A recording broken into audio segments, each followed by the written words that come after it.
recount. Okay, so good evening, everyone. Nice to see you as always. We are right now studying what's I think for some people maybe a difficult topic. I want to say ironically, I mean, obviously the point is that this is a subject that hits quite close to home, for everybody at some point in their lives, and probably many times in their lives. And maybe because it hits so close, it's something that almost we push away from kind of engaging with because it's something, that's scary, upsetting. On the other hand, being that it's something that's such a large part of people's lives, it's probably the kind of area that we really should be, connecting with and studying about and reflecting on, so that we develop healthy, relationships to something which is so difficult. And, one of the things that I hope that we'll kind of teasing out from this series is that there's many different kinds of loss, and they have different, obviously there's similarities between all of them, but there's also differences, and they impact us differently, and what they mean is different. And it's a in that sense it's a subject that really not just requires, deserves a thoughtful treatment. And I think it's one of those areas that it's kind of like, because I think often are kind of averse to engaging with it, we just kind of go through things quickly, or look at certain maybe material in a superficial manner.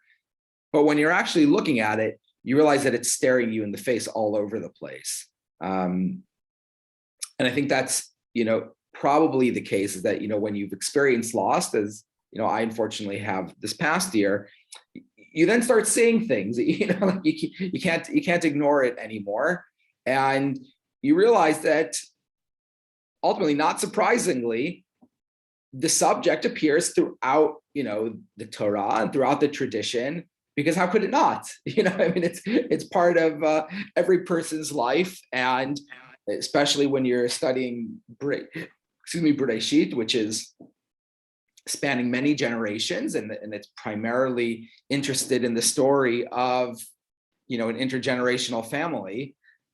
It's going to be present, and it's obviously many dramatic episodes within the stories of the Avot and Imahot, and difficult episodes, and of course, just run-of-the-mill, life events, that occur in everyone's life. It doesn't make a difference how holy you are, how rich you are, how powerful you are. Ultimately, if you're a human, then this is going to be also part of life. And so, that's what's led us to jumping into this subject matter. And what I hope will be the outcome is that we'll have a much richer appreciation for the depth of the Torah, and be able to find through the Torah, hopefully, insights into, the Jewish approach to loss, and ultimately for anybody who's participating in these classes. If there's things that you're able to take from it that are meaningful to your own life experience, then all the better. That ultimately that's the point. But obviously, a fundamental principle of Torah is this idea that everything is contained within it, and from the obvious things to the not so obvious things. And this is ultimately a quite obvious thing, though. Like I said, ironically, it almost seems like a surprise when we look at all of it together, because I think it's something that we tend to pass over relatively quickly. But what I will say is I think it's useful for people during these classes, if people are comfortable, to share, your own experience or insights that you've learned from your life, maybe something that you see in the Torah that maybe wasn't, something I didn't notice.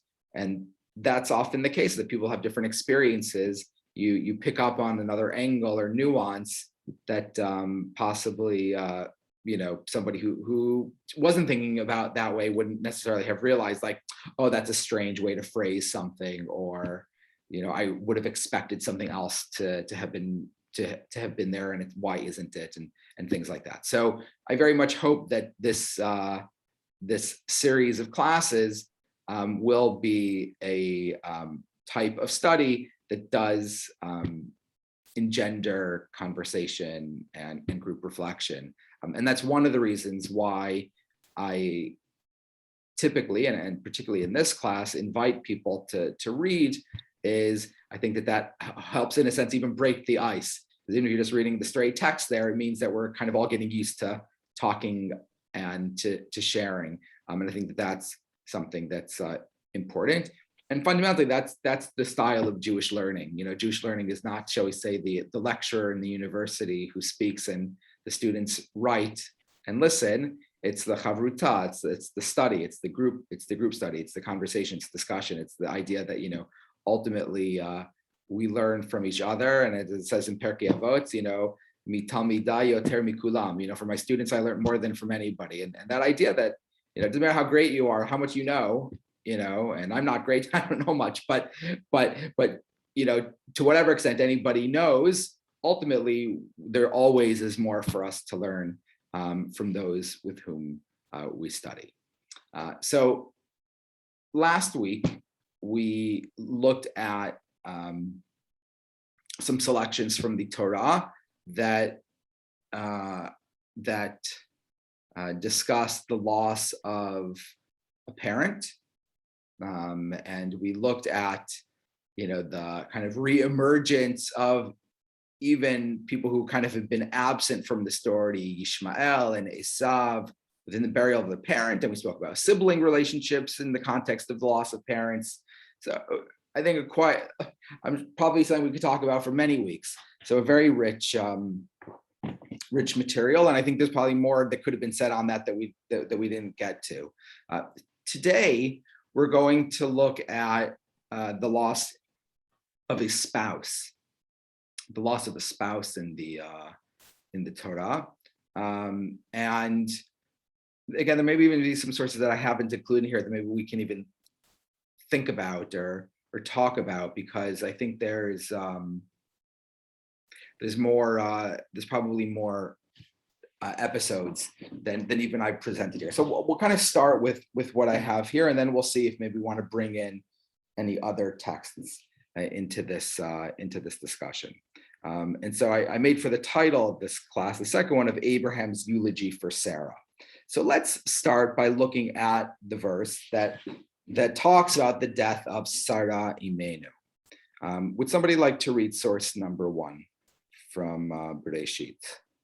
And again, we'll read in the English just so that everyone, knows what we're reading. But I've brought the Hebrew in case there's anything we want to reference from the original.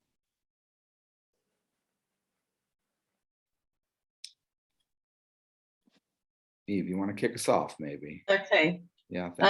Sarah died in Kiryat Arba, now Hebron, in the land of Canaan, and Abraham proceeded to mourn for Sarah and to bewail her. That's all I can see.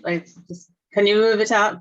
That's it. That's what it says. Yeah. Oh, okay. So thank you. So so just one pasuk, and obviously it says at the end over here, Vayavo Avraham lispod l'Sarah v'livkota, that Abraham came to eulogize her. I actually think that's the translation you usually see for lispod, hesped, so not to mourn, but to eulogize her, to Sarah, and to cry over her.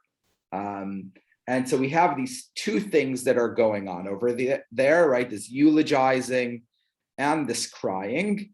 And I remember often thinking, what did he say in his eulogy? If that's what that means, that he eulogized her, it's interesting that the Torah says that that's what happened, but actually doesn't tell us, in a sense, the content, of that of that eulogy. And I looked around for some sources to see if there were any kind of descriptions of the eulogy. I couldn't, nothing that I came across. It could be, I missed a source, but it doesn't really say.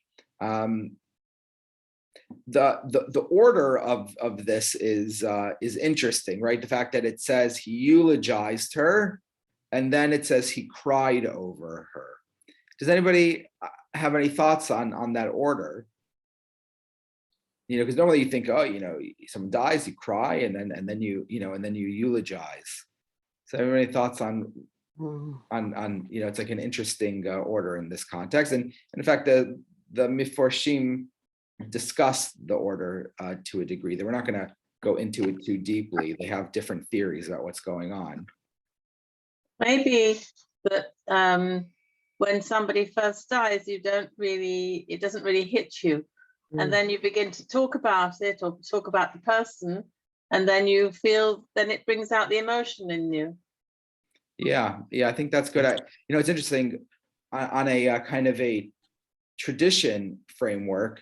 We actually have, this period after death, which is not the period of mourning, right? The avelut. We have this period of aninut, where a person is not yet an avel. One is not yet a mourner. In fact, you're meant to focus your attention not on mourning, but on dealing with affairs. Getting the burial arranged, and it's almost like and you think of the burial, you think of the eulogy as part of that. And once that's done, okay, now I can begin the mourning.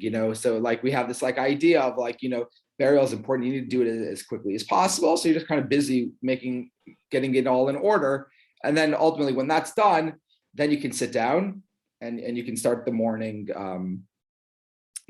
process, possibly. There's all kind of different interpretations, because if you notice in the Hebrew, it doesn't appear in the way that it's written over here, but the chaf in the Torah, and the word vilifkota, the chaf in the middle there, is actually miniature.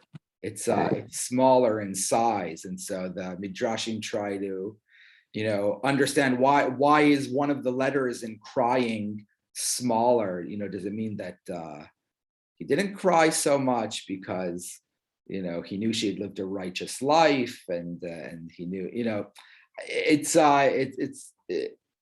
one of those things where the Torah sometimes things appear in a funny way, and we don't know why, and it's kind of left to us to kind of think about, why would a letter be smaller or larger, something, what is the tradition trying to tell us by having something like that? I don't know if anybody has any thoughts. Do you, Eve? Do you have something you want to say? Oh no, I just looked it up. I just got my Tanakh and to see. No, you went into mute. Oh, sorry. That's interesting. I've just taken out my Tanakh, and I've seen that the kaf, like you say, is smaller. Yeah. It doesn't show up so much in your. No, not in here. Yeah. That's interesting. Why should that be? Right. So that's the question. That's the question. Why not? Yeah. Because. If you look around different commentaries have suggestions for the meaning, behind that. Okay. But it's not so much what I want us to focus on right now. So let's take a look over here, because I'm interested in this idea of eulogies, because obviously eulogy is an important thing. People spend a lot of time. People don't always spend a lot of time preparing their eulogies. We don't necessarily have a lot of time in advance, but obviously for many people, the eulogy is a significant moment. I always remind families, I say, it's one speech. You're going to have the rest of your life, please God, to, in a sense, reflect and to share stories and eulogize. So don't get too stressed over, the perfect eulogy. it's 5 minutes. You're not, I don't care how good your speech is, you're not going to say everything there is to say anyway. So, don't worry about it. But there is a fascinating discussion in the Talmud about eulogies. And so I'd like us to look at that source. So would somebody like to read this? This is source number 2.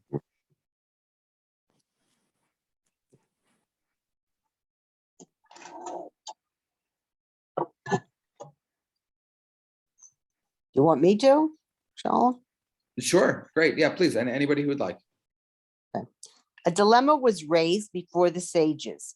Is the eulogy delivered for the honor of the living relatives of the deceased, or is it delivered for the honor of the dead? The Gemara asks, what is the practical difference between the two possible reasons? The Gemara answers, there is a difference in a case where one said before he died, do not eulogize that man, that is myself. If the eulogy is delivered to honor the deceased, he is able to forego this honor. But if it is delivered to honor the living, he is not, as it is not in the power of one individual to forego the honor of others. Alternately, the difference is with regard to whether it is possible to collect the eulogist's fee from the heirs. If the eulogy is to honor the dead, it is possible to collect this fee from the heirs, even against their will. But if it's to honor the living, they are able to forego this honor. The Gemara suggests, come and hear a proof from the verse that states, and Abraham came to eulogize Sarah and weep over her, indicating that Sarah's funeral was delayed until Abraham returned from Beersheba to Hebron to eulogize her. And if you say that a eulogy is delivered due to the honor of the living, would they have unduly delayed burying Sarah due to Abraham's honor? The Gemara rejects this argument. It was satisfactory to Sarah herself that her funeral was delayed so that Abraham could be honored by eulogizing her. Since Sarah herself would prefer that Abraham eulogize her, there was no disgrace in waiting for Abraham to arrive. Okay, thank you. So it's a very Talmudic argument trying to weigh the issue of whose honor is it, and it's quoting the story that obviously her burial would have been delayed because it says Vayavo Abraham, that Abraham came. So then he had to travel to get there, which parenthetically, normally we say burials should happen quickly. The one exception is that if you have a close relative who it'll take 2 days for them to arrive, then you say it's more honor for the deceased to wait for that person to get there. Even though normally we would say, no, let's just do the burial as quickly as possible. So the only time you typically delay a funeral is if there's an immediate relative that needs an extra day to get there. Otherwise, we typically try to do the burial as quickly as possible. And so you see here, there's like this debate within the Talmud about, like, fundamentally from the Jewish view, whose benefit, or shall we say whose honor, is the eulogy? Is it to give honor to the one that's passed, or is it somehow to give honor to the living? How is it honor to the living? So I guess it's by association. If you say, oh, this was such a great person, then their child, feels honored, that their parent, was recognized for being so great. And so there's this debate. And in fact, the Talmud ultimately concludes that it seems that the point of a eulogy is for the deceased. It's for the deceased, not necessarily for the living. But you see here that there is this idea, this notion of within a eulogy, right, about like, who is it for? And the truth is, as a rabbi, I think about this a lot because I'm often thinking about the living, right? Like wanting to say the thing in my speech that will somehow really resonate with those who are mourning, and something that will be meaningful for them, and something that will make them feel comforted or inspired, or whatever the case may be. but technically the eulogy is meant for the deceased. Obviously, as a rabbi, you have to balance all of these different things. But that's an important idea, I think, just within this is about the idea of the eulogy. And it's interesting the way that the Talmud looks at this episode with Avraham and Sarah to try to see if it can draw any conclusion from it about, is the eulogy, in a sense, for Avraham's benefit, that his wife would be eulogized, or is it ultimately for his wife's benefit? I think it's an interesting circumstance, right? The loss of a spouse, because obviously a spouse is considered to be an immediate relative, but fundamentally the relationship to one's spouse is fundamentally different than the relationship of a person to all of their other immediate relatives. For example, one's parents or siblings or children. And of course, the big difference is that all of those are biological relationships, right? They're like intrinsic. And the relationship to a spouse, right, is something which is not fundamental in the sense that it's elective, right? You choose to have that relationship, and in some ways that makes the relationship, shall we say, weaker in the sense that it can be broken, right? It can be changed.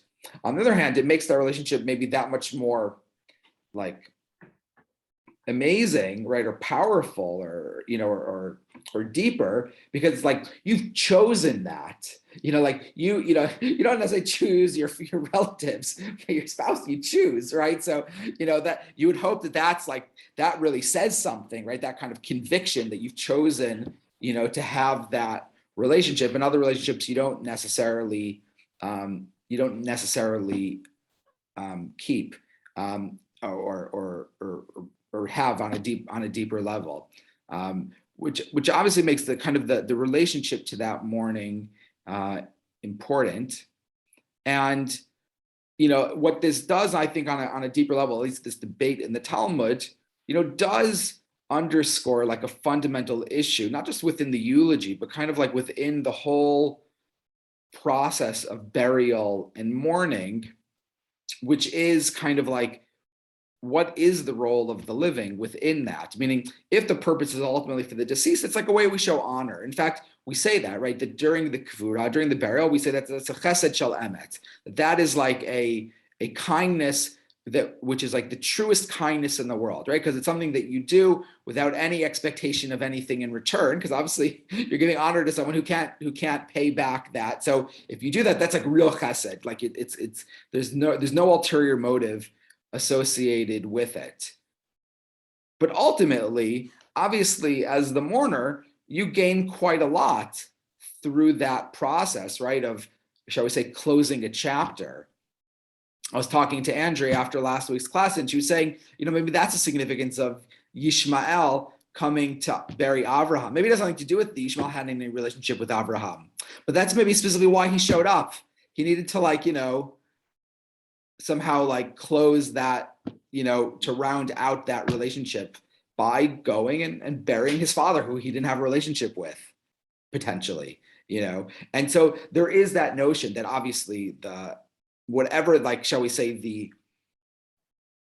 technically speaking, the what we bury to honor the dead, and we give a eulogy to honor the dead. There's no question that it is profoundly meaningful for the living, right? For the relatives to do that, in terms of feeling like one is doing the right thing, fulfilling their kind of their duty as a relative, and hopefully somehow processing that loss and that relationship, and what and what this death means to them. And so I think the eulogy is maybe just a microcosm of that broader issue about that notion that a lot of things we do,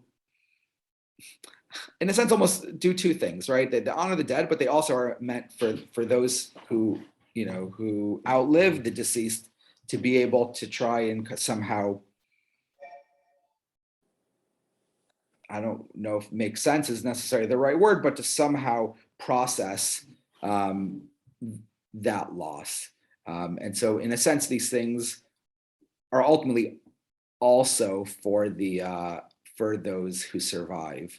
And I think that's something which is important, Can I say something? Yeah, please. Yeah, because you're saying this, which is very interesting, because people, like social workers and psychologists will say it's a matter of closure. And well, my father passed away in 1977, so that's 45 years ago. And in those days, the Chacham didn't allow the women to go to the grounds, to the cemetery. Right. And so you can imagine how hard it was for my mother and for myself, sitting at home feeling rather sort of stupid and useless, not being at the Levaya. And then I came on Aliyah later that year, and we made friends, and I found myself going to the funerals of other people's fathers, and I thought, what's this all about? I wasn't at my own father's funeral. Why am I here? And it took me a long, long time to process that. And I think it was also very, very hard for my mother, particularly because we weren't there and we weren't part of it. Yeah, I think it's really important. It's interesting, even with, first of all, thank you for sharing that, Eve. I appreciate that. I see you've been to the cemetery now, though, yeah? Yes, certainly. Okay. So, no end of times. Yeah, but no, it's interesting. I see something with children. Sometimes people won't have children go to funerals, and obviously for children it can be overwhelming. But actually, I think the point you make is what's important. That actually sometimes people need like a measure of closure, and actually like being there and participating, is important, and psychologists, I think, talk about that, even God forbid people lose, pregnancies and things like that, and it's important, people need to kind of tangibly connect with that loss. So I nowadays I always encourage, sometimes we'll meet families where they say, oh, in our community the women don't go, and I say, that's up to you. As far as I'm concerned, you should come, and and anybody that wants to participate in the actual even physical burial is more than welcome, because I think it's ultimately something important for everybody to participate in if possible. So in that sense, sometimes some changes are hopefully positive changes, Steve. Thank you. So so I think that's one thing I just wanted to kind of draw out from this episode.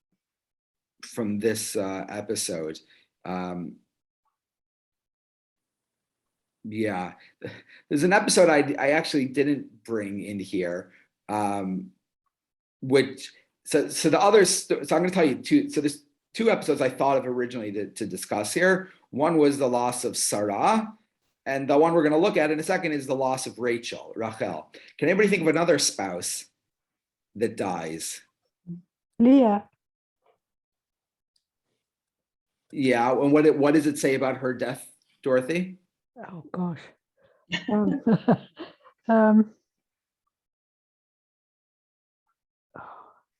As far as I can't think of anything significant around her death. No, there's another story of where there's like, it talks about somebody's passing and mourning around it.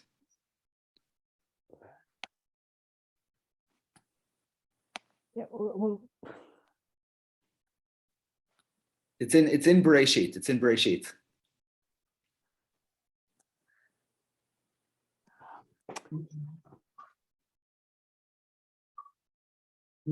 Okay, I'll give you a hint. It talks about consolation.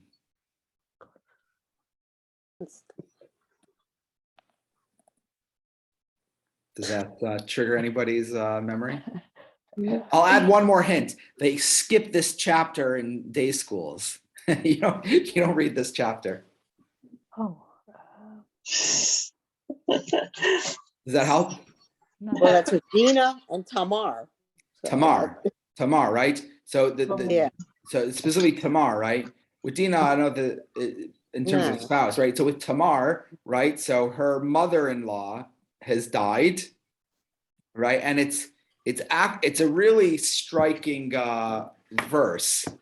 Let me see if I can find it quickly over here.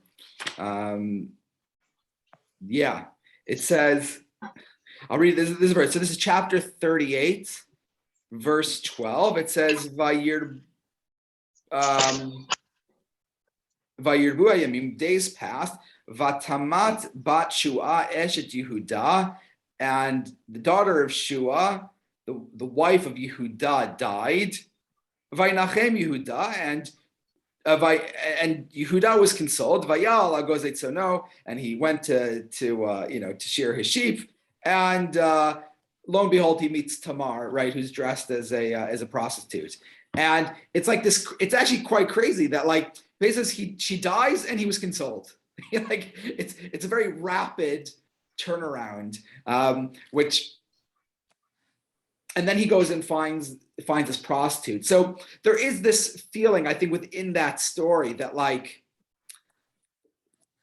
maybe he, in a sense, bounced back too quickly. Like the fact that he actually had this loss and then is like immediately, seeking comfort. And it says that he was already comforted. Well, was he? Maybe he hadn't really been comforted, and that's why he's making bad decisions. It's like. There's this sense over there that like, I don't know, something's a bit too, everything's happening a bit too fast. There hasn't been kind of the processing, to say she died and he was consoled. Like the next word is, just doesn't square, like consolation doesn't happen that quickly. And so I think that's like an episode that's trying to like maybe portray the fact that like, you need to process, because if you don't process loss, you end up making really poor decisions, and end up doing things perhaps to soothe your pain, which is not healthy. Obviously in his case, it's a prostitute, but we can think of drinking or drugs or anything, that's when people can make poor decisions, is when they're in a state of suffering. And I'm sure we've all seen that, someone who has had a loss and their head's not straight, they don't make good decisions. They get angry more quick, whatever it is. So I think that's an interesting kind of, shall we say, story also about the loss of a spouse. And there isn't the processing, there isn't the lispod and the livkot, the eulogizing and the crying, things that we would say ultimately are hard, but they're healthy. They're important. We, as the living, we need to do those things. And if we too quickly, just say, bury and move on, well, I would say the point is that it doesn't work. You cannot just like bounce back from loss as if it didn't happen. And if you try to do that, you're ultimately just fooling, a person's probably just fooling themselves. And so I think that story of Avraham, in a sense, that maybe is good, because again, it shows that there was this like processing that he's doing, right? And that speaks, I think, to a healthy kind of mourning. So even if in a sense, some of this mourning is for the deceased, without question, the living, shall we say, benefit or need that kind of mourning as well. Does anybody have any comments or thoughts on that before we go on? Okay, so then let's go down here. We're going to look at now the story of the death of Rachel, the death of Rachel. Would someone like to read source number 3, please? Dorothy, you want to do that for us? That's right, Rachel died. She was buried on the road to Ephrat near Bethlehem. Over her grave, Jacob set up a pillar. It is the pillar at Rachel's grave to this day.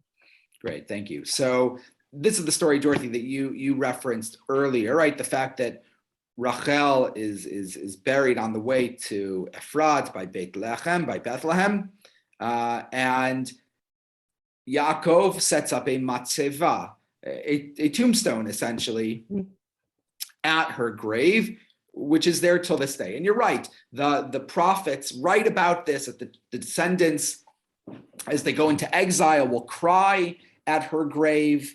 And it has been a place of prayer and crying ever since. In fact, one of the more famous visitors to Kever Rachel, does anybody know there's an important Spanish and Portuguese connection to Kever Rachel? Does anybody know it? Yes, Sir Moses Montefiore built that structure. Right, he built it. So that's right. So do you know why he built it? Was it for his wife? His wife. Yeah. His wife, Lady Judith, really connected with Kever Rachel. And this requires like a little bit of like knowledge about them. Anybody know why she connected with it? Weren't they childless? Yes. Although Rachel wasn't, she eventually had her 2 children. But you're right, Dorothy. I don't know if it's still the case today, but at least kind of in previous generations, it seemed that it was a place where women who hadn't had children would pray to have a child. Okay. And so it kind of was a place that was associated with that. And in fact, she was given a kamiyah, like one of these like amulets from a Kabbalist there, to like that she'd be blessed with children. We know she ultimately didn't have any children, but that was like a place that she felt connected to. And right, Sir Moses built the kind of the structure we think of around it, because what was there was falling apart. And ultimately in Ramsgate, where they're buried, he built a replica of that as well. So their mausoleum there is essentially Kever Rachel from the outside, and inside of it are the graves of Lady Judith and Sir Moses. So this was a place that was very important to them. Obviously, for travelers to the Holy Land, in pre-modern times, this was like one of the places that they would go to pray, right? So there definitely is this idea that like this place has been a place of prayer, almost like a designated place of prayer, perhaps because the prophets talk about it, a place for a person to cry, essentially, to cry to God. So they're not without debate. Some people don't like the idea of praying at people's graves. So, in any case, but it was a place that became that kind of location. So, what I'd like to look at with you is the question of setting up a tombstone, because actually this is the first place we find it. It's not a thing you find it commonly, right? Tombstones in the Bible. It's not a thing you really find. So the question, but obviously nowadays we do it all the time, right? Stone setting and so forth. So question is, what is the meaning? Why do we set up tombstones? Is it to mark the grave, and also prior to that, to prevent wild animals digging up the grave, that they put a lot of stones around it, and it eventually became a custom or to set up a more permanent.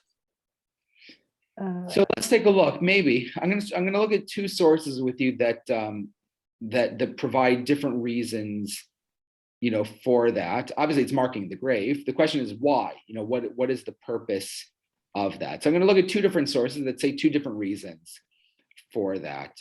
So would someone like to read sources 4 and 5? They kind of go together. One is the Talmud, and then it's Rashi commenting on the Talmud. Okay. Resh Lachish used to mark the burial caves of righteous individuals. The purpose of this action was to prevent Kohanim from accidentally walking over a burial cave and from becoming ritually impure as a result. Resh Lachish would mark burial caves in order to avoid an unpleasant situation where a righteous person's grave inadvertently becomes the source of ritual impurity for Kohanim.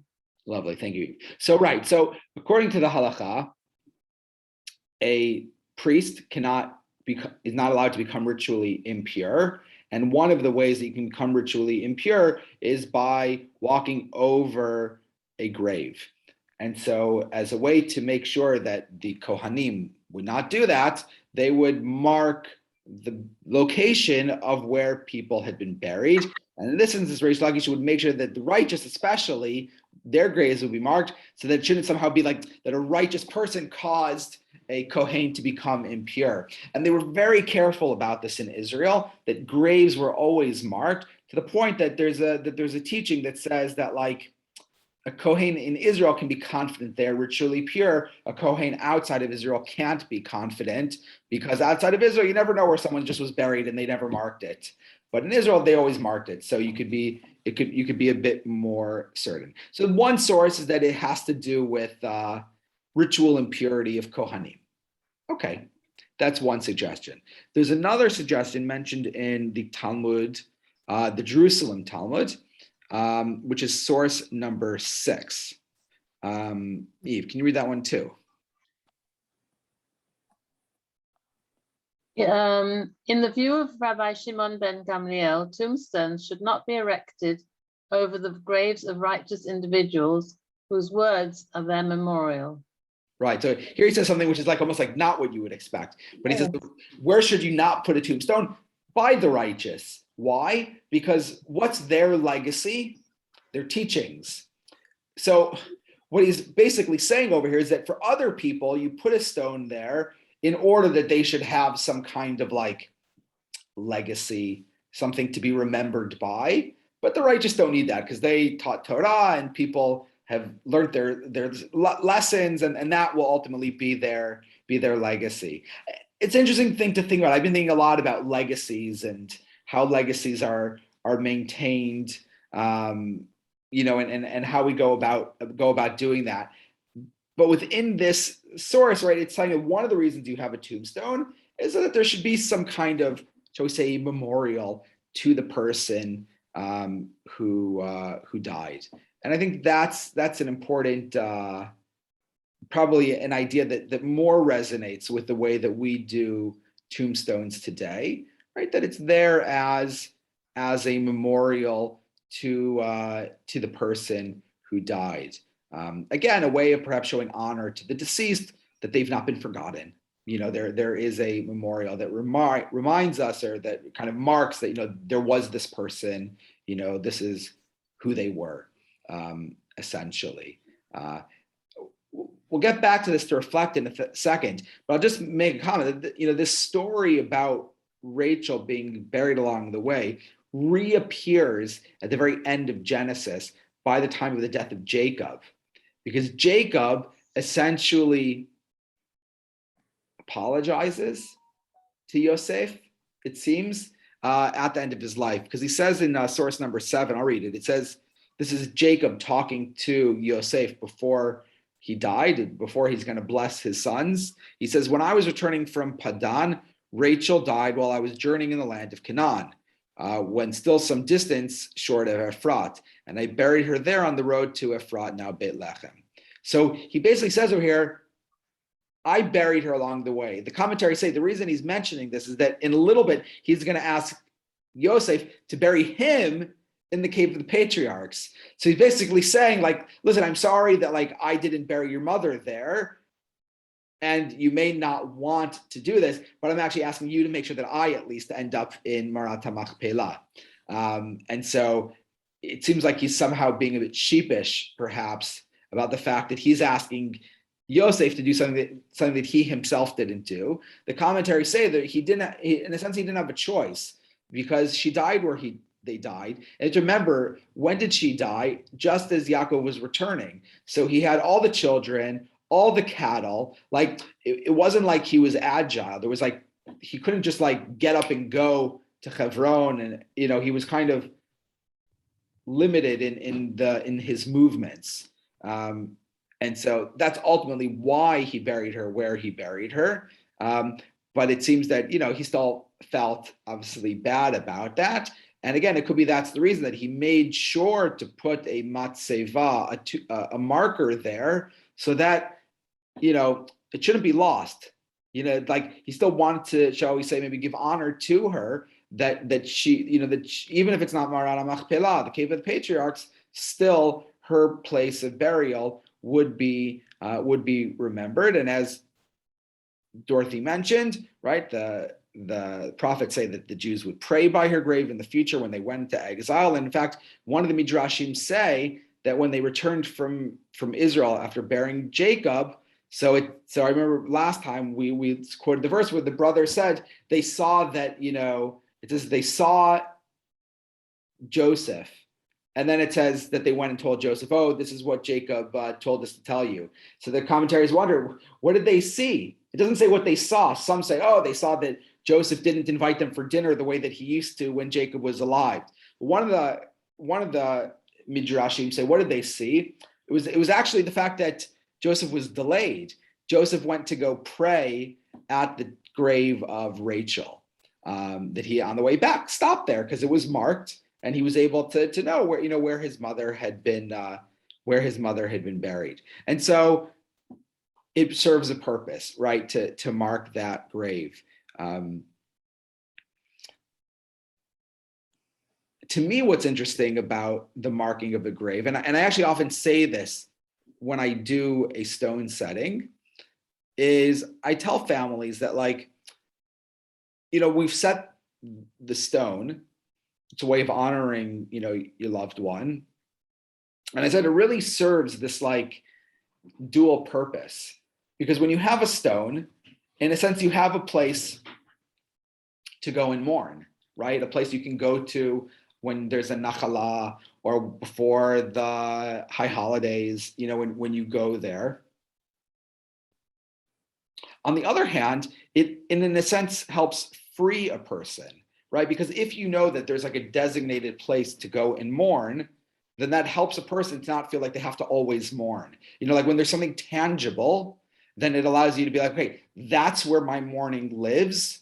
And I can also now go and live my life, knowing that it's there whenever I kind of want to go and connect with it. And in a sense, when you don't have that, then I think it can become very difficult, where a person like has all these emotions and memories, and there's no place to kind of go, and that can be really hard. But like knowing that there's a place, again, allows you a place to go and really mourn, but also at the same time allows you to go and really live as well. And so I think it plays that important role for the deceased, as I said, as a monument to this person who had been there. But again, it plays a really important role, I think, for the living, to allow them to process their loss and also to hopefully go on living as well. And so in that sense, it's something which is, I think, really important.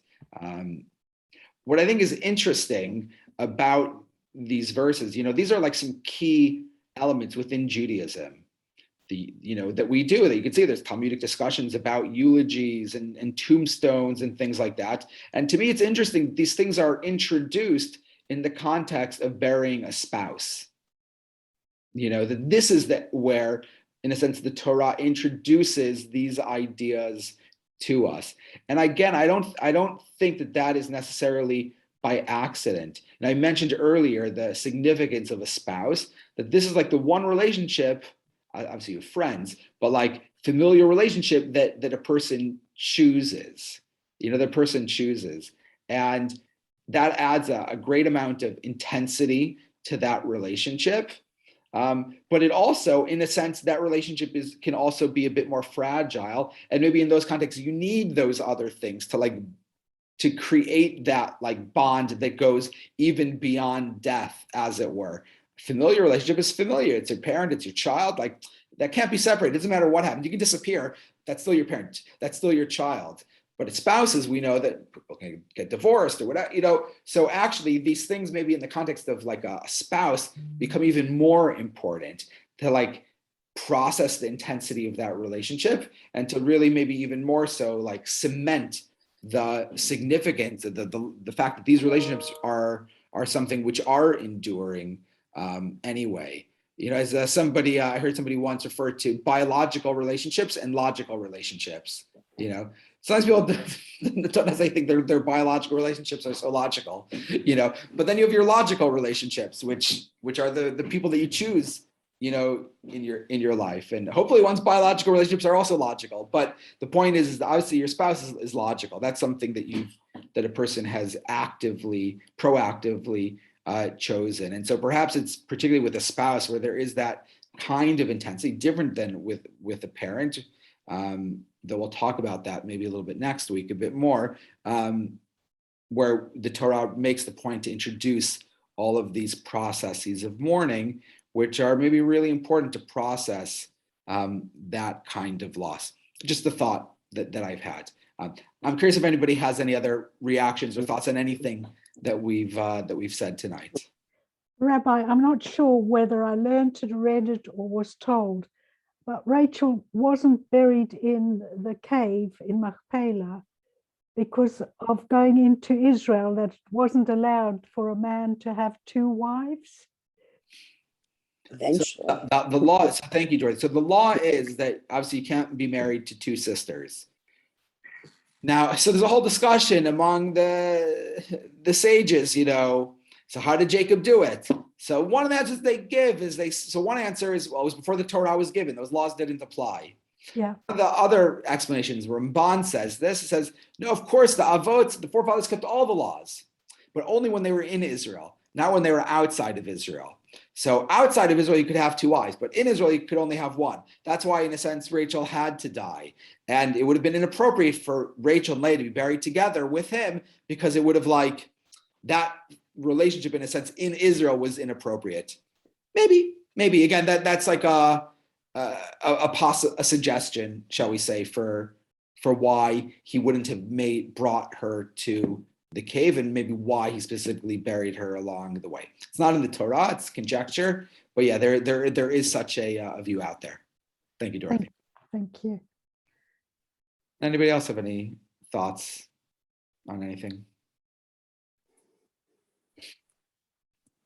When I lost my mother over Sholem, an aunt of mine came to me and said that I was only permitted to cry 3 days. Thereafter, I had to start, as it were, living in the world again, as I had a family. And she kind of said to me, your mother has been taken care of. You now have to take care of the living. What is the thoughts on that? I don't know if that's a very old Ashkenazi minhag or what. So Dorothy, what did you think of that? I think I was shocked at the time, because I was pregnant with my second son, and I was looking forward to seeing her.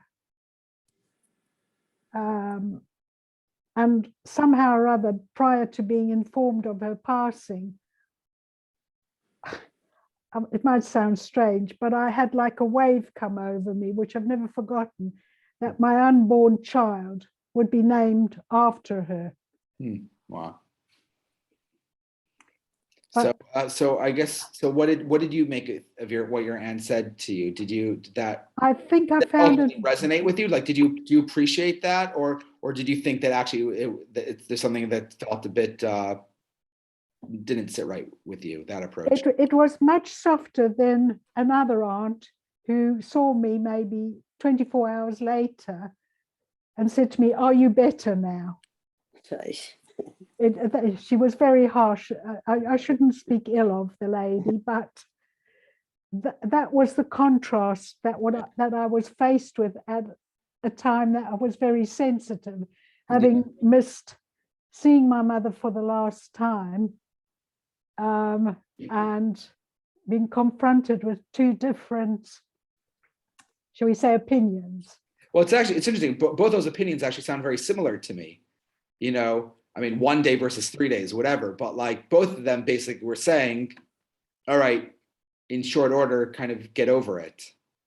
So That's what I was curious. Do you think that generally is the right approach, or No, no? no, So I'll tell No. you. So the origin of that idea is the Talmud. The Talmud says the first 3 days of mourning are for crying.